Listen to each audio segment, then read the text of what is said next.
दिल्ली में भाजपा नेता रविशंकर प्रसाद के बयान पर कांग्रेस नेता सचिन पायलट ने कड़ा जवाब दिया है। पायलट ने भाजपा पर दोहरे मापदंड अपनाने का आरोप लगाया और कहा कि बेरोजगारी देश का सबसे बड़ा मुद्दा है, जिसे भाजपा नजरअंदाज कर रही है।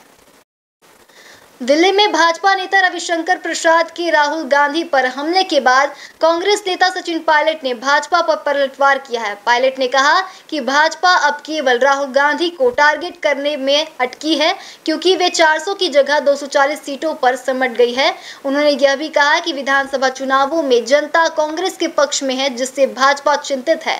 पायलट ने केंद्र सरकार पर निशाना साधते हुए कहा कि आप 80 करोड़ लोगों को मुफ्त राशन देते हैं तो वह सही है, लेकिन जब विपक्ष किसानों और गरीबों की मदद की बात करता है तो उसे रेवड़ी कल्चर कहते हैं। यह दोहरा मापदंड नहीं सही है। पायलट ने बेरोजगारी को देश का सबसे गंभीर मुद्दा बताते हुए कहा कि देश में जनता असंतोष में है और सरकार इसे अनदेखा कर रही है।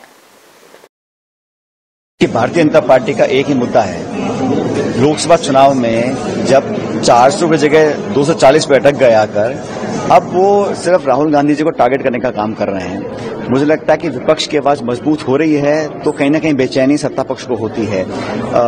हम लोग हमेशा चाहते हैं कि जो दबे कुचले लोग हैं, गरीब हैं, किसान हैं, जो मध्यम वर्ग है, उनकी बातों को हम सदन में रखें, सदन के बाहर रखें। लेकिन एक ही एजेंडा है भारतीय जनता पार्टी का कि हर इशू पर, हर मौके पर राहुल गांधी जी को उनको क्रिटिसाइज करना है, उनके खिलाफ बात करनी है।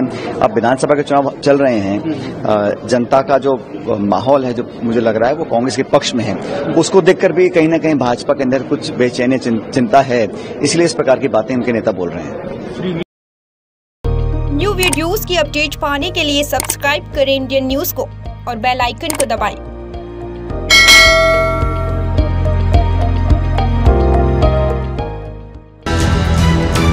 ये है इंदू ब्रॉडकास्टिंग प्राइवेट लिमिटेड और आप देख रहे हैं इंडियन न्यूज, हर पल, हर क्षण, हर सच।